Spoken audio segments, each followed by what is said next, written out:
Hello everyone, welcome to Takshala law academy. I am advocate Sneha Sani और आज हम लोग डिस्कस करने वाले हैं medical termination of pregnancy act 1971। सबसे पहले ये बेयर एक्ट को हम लोग पूरा डिस्कस करेंगे, फिर उसके बाद की चीजें बाद में देखते हैं। तो सबसे पहले आता है आपका इंट्रोडक्शन रिगार्डिंग दिस थिंग।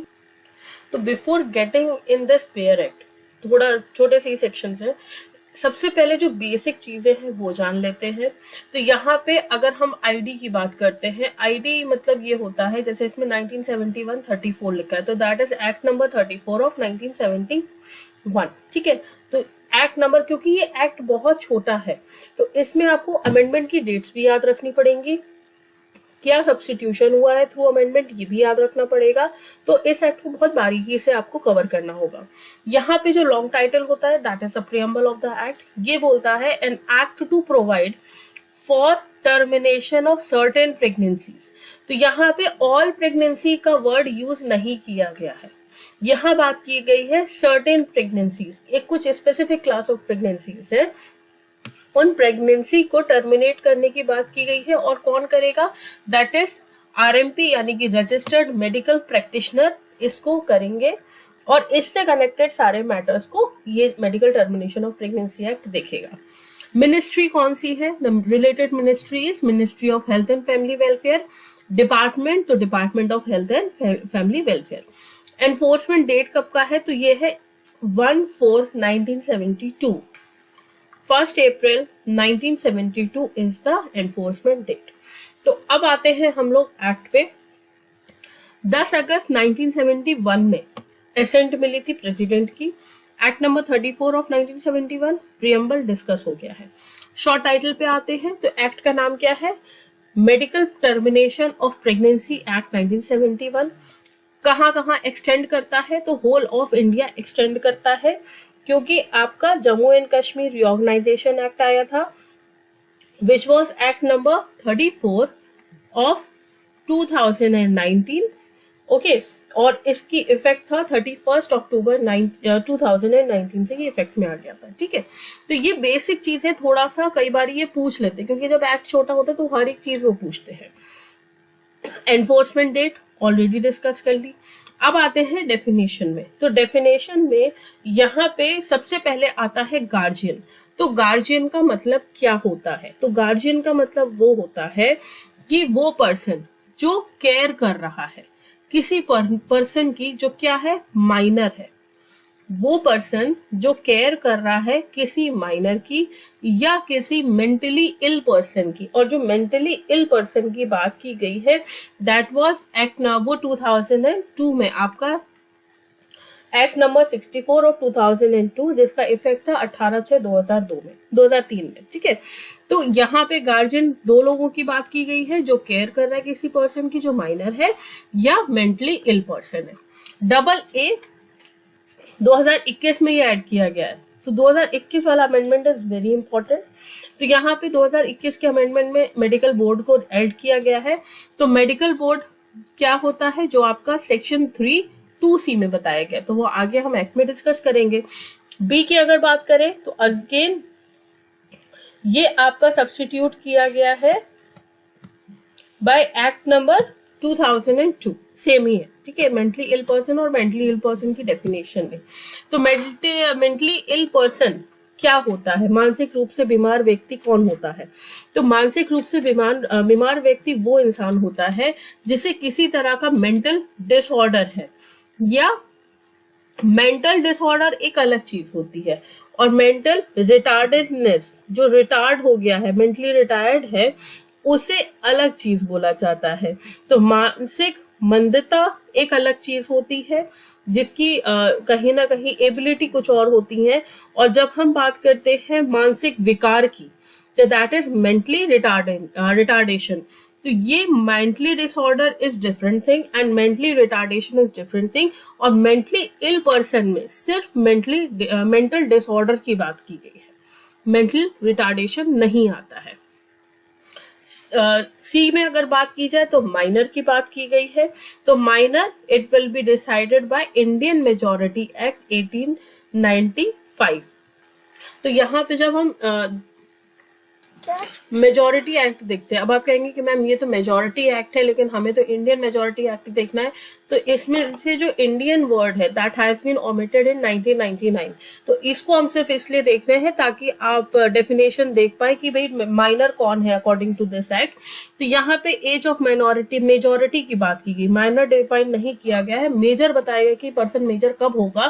तो यहाँ पे क्लियरली बोला गया है age of majority on his completing the age of 18 years, यानी कि अगर कोई बंदा 18 साल का कंप्लीट हो गया है दैट बिकम्स अ मेजर, 18 से कम है इट इज अ माइनर। तो सिर्फ ये चीज आपके साथ डिस्कस करनी थी कि मेजर कब होंगे, माइनर कब होंगे, ठीक है। नेक्स्ट आता है रजिस्टर्ड मेडिकल प्रैक्टिशनर, RMP। तो रजिस्टर्ड मेडिकल प्रैक्टिशनर वो मेडिकल प्रैक्टिशनर्स होते हैं जिनके पास रिकॉग्नाइज्ड मेडिकल क्वालिफिकेशन होती है as defined under section 2 clause H under Indian medical council act.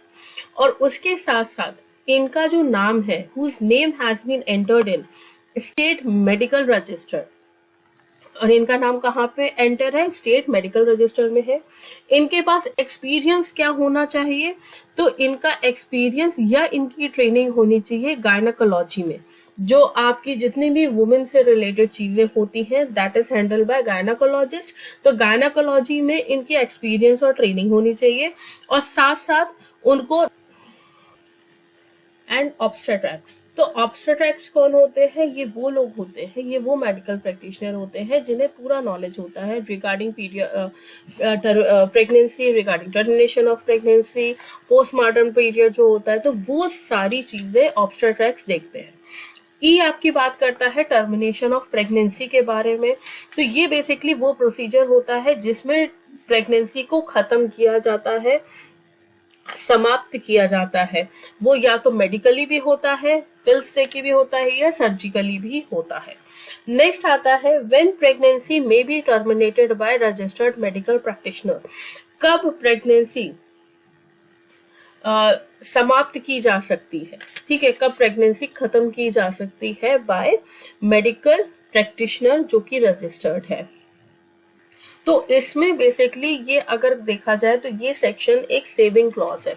वो ये कहता है कि चाहे कुछ भी लिखा हो आपके आईपीसी में, not standing with anything contained in IPC, अगर कोई भी मेडिकल रजिस्टर्ड मेडिकल प्रैक्टिशनर है, वो अगर according to this act, according to medical termination of pregnancy 1971, अगर वो टर्मिनेट करता है प्रेगनेंसी का, अगर वो अकॉर्डिंग टू दिस एक्ट कोई भी प्रेगनेंसी टर्मिनेट करता है, तो he shall be not guilty of any offence under IPC, ठीक है। तो अकॉर्डिंग टू दिस एक्ट करोगे, कोई भी आरएमपी अगर करता है तो he will be not guilty of any offence given in IPC. तो ये चीज प्री के लिए थोड़ा सा इंपॉर्टेंट हो जाता है। अब यहाँ पे आता है सबसेक्शन 2। तो देखिए सबसेक्शन 2 की अगर बात करें तो this has been totally substituted by 2021 का जो अमेंडमेंट आया था उससे, ठीक है। तो और ये बहुत इंपॉर्टेंट भी है, और यहां से आपका प्री का क्वेश्चन कंफर्म है कि बनेगा, ठीक है। तो इसको बहुत अच्छे से समझिएगा। सबसे पहले जब हम बात करते हैं सेक्शन 3 के बारे में, तो इसको पढ़ना बहुत इंपॉर्टेंट है, प्री और मेंस दोनों के लिए इंपॉर्टेंट है, ठीक है। तो यहाँ पे देखिए, यहाँ पे जो आपकी बात की गई है, एक तो आपका क्लॉज वो डिस्कस कर दिया गया, दूसरा ये है इसको हम लोग स्टार्ट करेंगे थोड़ा बीच में से, ठीक है, बीच में से इस तरह से कि जहाँ पे रजिस्टर्ड मेडिकल प्रैक्टिशनर है, ये आपका आरएमपी है, इसका ओपिनियन है कि अगर प्रेग्नेंट महिला, अगर ये जो प्रेग्नेंट महिला है, अगर ये कंटिन्यू करती है अपनी प्रेगनेंसी को, ठीक है, तो उस प्रेगनेंसी की वजह से कहीं ना कहीं रिस्क ऑफ लाइफ हो सकता है। तो क्या कहने का मतलब है कि जो रजिस्टर्ड मेडिकल प्रैक्टिशनर है उसका ये ओपिनियन है कि अगर ये प्रेग्नेंट महिला कहीं ना कहीं इस प्रेगनेंसी को कंटिन्यू करती है, तो इसमें सबसे पहला क्या रिस्क है, उसकी लाइफ का रिस्क है। दूसरा क्या बात कर रहे हैं कि अगर ये जन्म देती है और अगर ये कंटिन्यू रखती है तो उसको इंजरी हो सकती है। वो किस तरह की है, फिजिकल इंजरी भी हो सकती है या किसी ना किसी तरह की मेंटल इलनेस भी इसको हो सकती है। उसके साथ साथ अगर रजिस्टर्ड मेडिकल प्रैक्टिशनर का ये सोचना है कि जो बच्चा होगा यानी कि जो न्यूबॉर्न बेबी होगा वो कहीं ना कहीं हो सकता है सब्सटेंशियल रिस्क है, कहीं ना कहीं बहुत ज्यादा रिस्क है कि वो क्या हो सकता है, फिजिकल या मेंटल एबनॉर्मेलिटी से जूझ सकता है। तो ये आपकी चीजें दी गई हैं इन टर्मिनेशन ऑफ प्रेगनेंसी। तो यहाँ पे रजिस्टर्ड मेडिकल प्रैक्टिशनर का ये ओपिनियन बहुत जरूरी होता है। ये आपका बेसिकली सबसेक्शन 2 में, ये जो आपका सबसेक्शन 2 है इसका जो ये वाला पोर्शन है ये चीज इसमें दी गई है, ठीक है। इसके बाद आते हैं लेंथ ऑफ प्रेगनेंसी में। तो लेंथ ऑफ प्रेगनेंसी की जब बात करते हैं तो हमें number of registered medical practitioner कितने चाहिए, 1 चाहिए। कब चाहिए, जब pregnancy does not exceed 20 weeks, ठीक है। जब 20 हफ्ते से कम है प्रेगनेंसी तो हमें 1 मेडिकल प्रैक्टिशनर चाहिए है। और जब हम बात करते हैं कि अगर प्रेगनेंसी 20 हफ्ते से ज्यादा है लेकिन 24 हफ्ते से कम है, 24 वीक से कम है, तो उस टाइम पे हमें 2 रजिस्टर्ड मेडिकल प्रैक्टिशनर की ओपिनियन चाहिए ही चाहिए। तो ये चीज इट इज वेरी इंपॉर्टेंट क्योंकि ये रिसेंटली जो आपका सब्स्टिट्यूशन हुआ है 2021 में ये चीज वहां पे दी गई है, ठीक है। तो ये पर्टिकुलर चीज आपकी क्लियर हो गई कि भाई आरएमपी का ओपिनियन होना चाहिए कि continuation of pregnancy involves high risk और ग्रेव इंजरी फिजिकल या मेंटल, और अगर करते हैं बच्चा होता है तो वो फिजिकली या मेंटली कहीं ना कहीं एबनॉर्मल होगा। तो ये चीजें बहुत जरूरी हैं। अब एक्सप्लेनेशन 1 क्या बात करता है, एक्सप्लेनेशन 1 बात करता है जो क्लॉज ए के लिए है। ए के लिए मतलब ये वाला है, ठीक है, जहां पे डज नॉट एक्सीड 20 वीक्स की बात की गई है। तो जब हम ए की बात करते हैं वहां पे ये बोला गया है कि जो प्रेगनेंसी हुई है वो किसकी वजह से हुई है कि कहीं ना कहीं देयर इज अ फेलियर, कि कोई भी आपने डिवाइस यूज किया था या कोई मेथड यूज किया था वुमेन ने या उसके पार्टनर ने, सपोज करिए कॉन्डोम यूज किया था, कॉन्ट्रासेप्टिव यूज किया था, लेकिन उसका क्या हो गया है, फेलियर हो गया है। इनको और बच्चे नहीं चाहिए थे या इनको प्रेगनेंसी ही नहीं चाहिए थी लेकिन गलती से हो गया है, और अगर ये चीज आगे बढ़ेगी तो कहीं ना कहीं ग्रेव इंजरी हो सकती है मेंटल हेल्थ को to the pregnant person, to the pregnant women. Next जो आता है that is for both clauses, clause A as well as for clause B. Clause A के लिए केवल ये वाला एक्सप्लेनेशन है, क्लॉज बी के ए और बी दोनों के लिए एक्सप्लेनेशन 2 है। जहां पे प्रेगनेंसी हुई है which where any pregnancy is alleged by a pregnant women, और वो किसका आउटकम है, दैट इज अ रेप, यानी कि she was a rape victim जिसकी वजह से उसे प्रेगनेंसी हुई है, और अगर वो डिलीवरी होती है और वो बच्चा आता है उसकी वजह से उसे मेंटल हेल्थ में बहुत बड़ा एक ट्रॉमा लगेगा। क्योंकि देखिए वो जो एक्सपीरियंस उसको हुआ वो दैट रेप, उसको कहीं ना कहीं बहुत ज्यादा जो मेंटल स्थिति होती है गर्ल्स की वो बहुत खराब हो जाती है, और उसको बार बार वो जब वो उस बच्चे को देखेगी वो वापस से उस मेंटल ट्रॉमा से जाएगी। तो दैट इज व्हाई वो चीज टर्मिनेट करना इज वेरी इंपॉर्टेंट। नेक्स्ट आता है सबसेक्शन 2A। 2A आपकी बात करता है the norms of registered medical practitioner where opinion is required for termination of pregnancy at different gestational age shall be. देखिए इसमें इन्होंने क्या बोला है, जो डिफरेंट गेस्टेशनल एज की है, गेस्टेशनल एज का मतलब होता है कि कितने वीक्स का बच्चा है या कितने महीने का बच्चा है पेट के अंदर, गेस्टेशनल मतलब होता है इन द वोम, ठीक है, प्रेगनेंसी को कितना टाइम हुआ है। तो ये चीजें आपकी प्रिस्क्राइब की गई हैं जो आपके रूल्स बनाए गए हैं इस एक्ट को देखते हुए, तो ये चीज उसमें दी गई है। नेक्स्ट आता है 2B। जो 2B आपकी बात करता है वो बात करता है it is related to subsection 2, जहां पे आपकी लेंथ ऑफ प्रेगनेंसी की बात कर रहे हैं। अब यहाँ पे देखिए आपकी लेंथ ऑफ प्रेगनेंसी की बात की गई थी 20 हफ्ते और 20 से 24 हफ्ते, ठीक है। लेकिन जहां पे सपोज करिए 24 वीक से भी ऊपर हो गया है, लेकिन यहाँ पे रजिस्टर्ड मेडिकल प्रैक्टिशनर को सपोज करिए लेडी गई थी फॉर द अल्ट्रासाउंड और उनको बाद में पता चलता है कि इस बच्चे के अंदर अगर आपने डिलीवरी किया तो कहीं ना कहीं होता है कुछ जो एबनॉर्मेलिटीज है वो आफ्टर 24 वीक्स ही विजिबल होती हैं। तो तब उसको पता चलता है कि आरएमपी को, रजिस्टर्ड मेडिकल प्रैक्टिशनर को, कि अगर ये डिलीवरी होती है तो बच्चा कहीं ना कहीं फिजिकली या मेंटली एबनॉर्मल है। तो यहाँ पे 2B में ये चीज बोली गई है। तो ये जो आपका टर्मिनेशन का जो पीरियड है, लेंथ ऑफ प्रेगनेंसी है, वो इस सबसेक्शन में अप्लाई नहीं करेगा। तो इट डिपेंड्स कि अगर वो 8 मंथ्स प्रेग्नेंट है या 7 मंथ्स प्रेग्नेंट है या 6 मंथ्स प्रेग्नेंट है, तो अगर वो चाहे तो बिल्कुल वो टर्मिनेट करा सकती है if there is a substantial, clearly बोला है, substantial foetal abnormality diagnosed by medical board. 2C definition clause में देखा था हमने कि ये क्या डिफाइन कर रहा है, मेडिकल बोर्ड को डिफाइन कर रहा है। तो यहाँ पे बोला गया है कि every state government and union territory, जैसा भी केस है, ऑफिशियल गैजेट में ये क्या निकालेंगे, बोर्ड बनाएंगे, कॉन्स्टिट्यूट करेंगे एक बोर्ड जिसका नाम रखा जाएगा मेडिकल बोर्ड। और इस मेडिकल बोर्ड में कौन कौन होंगे, तो ये 2D में दिया गया है, दैट इज एक गायनेकोलॉजिस्ट, पीडियाट्रिशियन, रेडियोलॉजिस्ट या सोनोलॉजिस्ट जो आपके अल्ट्रासाउंड करते हैं। नेक्स्ट उसके साथ साथ है अदर मेंबर्स जो भी नोटिफाई करते हैं ऑफिशियल गैजेट में बाय द स्टेट गवर्नमेंट या यूटी।